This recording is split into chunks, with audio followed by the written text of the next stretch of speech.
back again for another couple movies on Abby St. John's 31 and 31 for Halloween movies in October. Jumping to one you hadn't seen before, Beetlejuice, one of the first movies Tim Burton directed in the 80s. Yes, I had never seen it before the other day, so I wanted to add it because it's a classic, as I've been told. And you know what? In true Tim Burton fashion, it definitely is a Tim Burton movie. So just get right into the clip from Beetlejuice.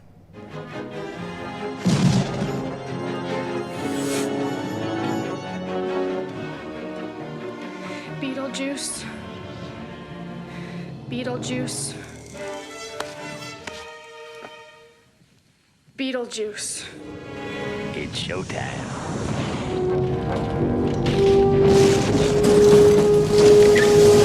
Attention, Kmart shoppers. Now with Beetlejuice, this definitely wouldn't recommend a family-friendly movie. There is definitely coarse language and just a little bit of not childlike scenes, but it definitely is Tim Burton. He's written all over the movies in the color schemes, in the theme of the movie. I thought it was, a little bit hysterical, but also a little bit scary for its time, and I think it's definitely aged well, but definitely for a specific group of audience.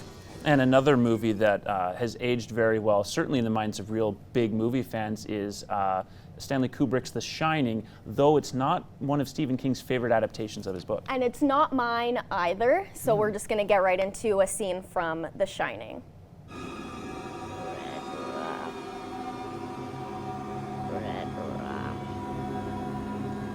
Red rum.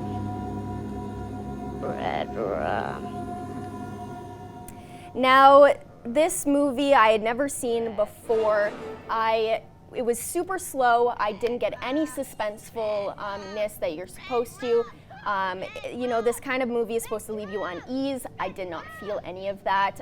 Shelley Duvall's character, her acting was not great. She even was nominated for a Razzie for Worst Actress.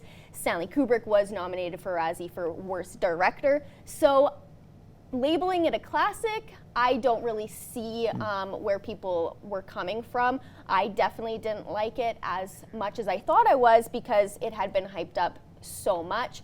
Jack Nicholson was obviously phenomenal because he is a great actor. The little boy who played Danny was also really great for his age. And then you had the iconic scenes like the twins in the hallway. That was certainly creepy. I don't think it came off as a horrific movie. I definitely didn't get any horror aspect from it when it's supposed to have that. So I'm in the same boat as Stephen King, not my favorite. I am currently reading the book, and so far, there's bits and pieces that character-wise aren't in the movie. It's just the personalities of some of the characters aren't outlined in the movie, so I definitely wouldn't consider this an adaptation. Definitely, would I consider it a horror movie? I mean, it's supposed to be, but I didn't really get any scare or suspense from it at all.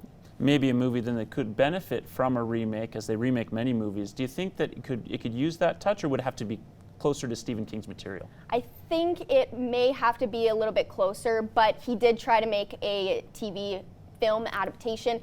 Didn't really translate well with audience members, so I think it definitely has to be done right. Maybe even getting Andy Muschietti to direct it could be a possibility, but definitely maybe could do a remake on it. Okay.